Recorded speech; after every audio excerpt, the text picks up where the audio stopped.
নমস্কার বন্ধুরা, আমি হেস ব্লগে আপনাদের সবাইকে অনেক স্বাগতম। আজকে আমি হাজির হয়ে গেলাম আপনাদের সামনে একেবারে ভোরের সময়টাকে নিয়ে, যেটাকে বলি ব্রহ্ম মুহূর্ত। আজ আপনাদের সাথে শেয়ার করব একদম ভোরের সূর্য উদয়। কি পাশে থাকবেন তো?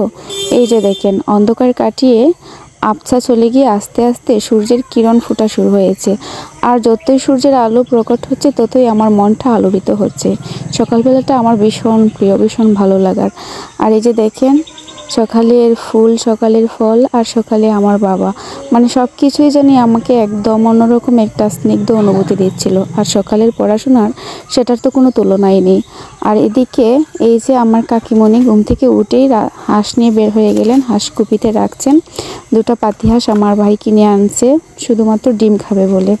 যাই হোক, শখের জন্য আমরা এগুলান লালন পালন করে থাকি। আর বাবা তো পিঁচড়া নষ্ট করে ফেলবে বলে ওগুলানকে বাইরে বের হতে দেন না, এরকমভাবেই খাঁচার মধ্যে বন্দি করে রাখতে হয়। সকালবেলা কাকিমণি ঝাড়ু নিয়ে ঝাড় দেওয়া শুরু করছেন।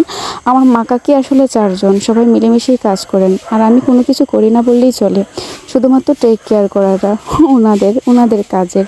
এই যে দেখেন, একদিকে কাকিমণি উঠান ঝাড়ু দিচ্ছেন, আর একদিকে আমি কমলা গাছের তলে অনেকগুলান কমলার দেখেন ছোটো ছোটো ফলগুলান কিন্তু পড়ে গেছে। গাছটাতে ওষুধ দিতে হবে। সামনের দিকের উঠানটা ঝাড়ু দিচ্ছিলেন কাকিমণি, আর পিছন দিকে ঝাড় দিচ্ছেন বৌমণি। সবাই মিলেমিশে এভাবে থাকেন আমার মা কাকিরা, একেবারে মায়ের পেটের ভূমির মতো হাতে হাত লাগিয়ে কাজ করেন। আমাদের পরিবারটা এজন্যই আমার এতটা ভালো লাগে। আমাদের পরিবারটা একান্নবর্তী পরিবার। এরকম পরিবার আসলে আপনাদের এখানে আছে কিনা কমেন্টসে জানাবেন। তো দেখেন, বৌমণি কাজ করছেন, এদিকে কাকিমণি কাজ করছেন, আর পিসি হচ্ছে গিয়ে এই যে দেখেন কিছু এখান থেকে মাটি নিয়ে গাছের গুঁড়িতে দিয়ে দিবেন। আর যে অবি শুভ সকালটা শুরু হলো ওরও মাত্র। তো বাবার কাজে অনেক আগেই উঠে গেছেন। আর পিসি হচ্ছে উঠান থেকে যে জোরে মাটিগুলান ছিল এগুলান হচ্ছে বিভিন্ন গাছের গোড়ার মধ্যে দিচ্ছিলেন। যেহেতু বৃষ্টি হয়েছে, একটু একটু গাছের গোড়া হালকা করে একটু এখন সার জাতীয় মাটিগুলান দিতে হবে। আর এদিকে বুড়ি ঘুম থেকে উঠেই মায়ের পাশে এসে জড়ো হলো। তা আমি ওকে লোক বলতেই আমার দিকে তাকালো।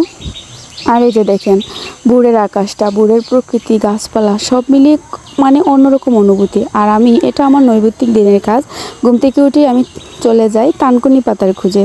তো এই যে শেষমেশ চলে আসলাম থানকুনি পাতা নিতে। এখান থেকে কয়েকটা থানকুনি পাতা চিড়ে নিয়েছি। এবার যাই, এগুলা নিয়ে বাড়িতে যাব। বাড়িতে গিয়ে এগুলা ধুয়ে ভালো করে মুখে পুড়ে দেবো। তো বাড়িতে গিয়ে দেখলাম পিসি পিসি আসলে টেবিলে ছিলেন, উনি টেবিল চাপছিলেন। তো সেই সুযোগে ওনার কাছ থেকেই পাতাগুলো ধুয়ে নিলাম। তারপর হচ্ছে গিয়ে গুনে গুনে কয়েকটা পাতা আস্ত করে মুখের ভিতরে পুড়ে দিলাম। ভীষণ টেস্টি। আমি তো ঠাকুরের দীক্ষিত, ঠাকুর বলেছেন ভোরের থানকুনি পাতা অমৃত সমতুল্য। তো আমি প্রতিদিন ভোরে থানকুনি পাতা খাই, আর তার সাথে হচ্ছে 1 গ্লাস জল। এটা দিয়ে আমার ভোরের জলাহার বলতে পারেন।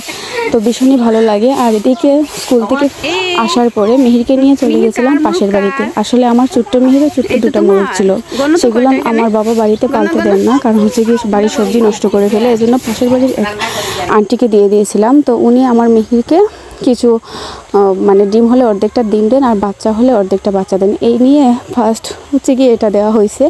তো মিহিরের মুরগি 10টা ডিম থেকে 10টা বাচ্চা ফুটাইছে। দেখেন কত কিউট বাচ্চাগুলো দেখে আমার ভীষণ আনন্দ হচ্ছিল। আমার বাচ্চার তো কোনো কথাই নেই, বারবার বলছিল মা এগুলো বাড়িতে নিয়ে যাই। মিহির কার মুরগ কার মুরগি বাচ্চাগুলো এই তো তোমার গণ তো কয়টা এখানে গণ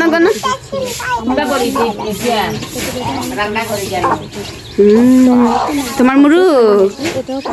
ওকে, ডিম পাড়া শুরু করছে। বাড়িতে থাকলে হয়তো মুরগি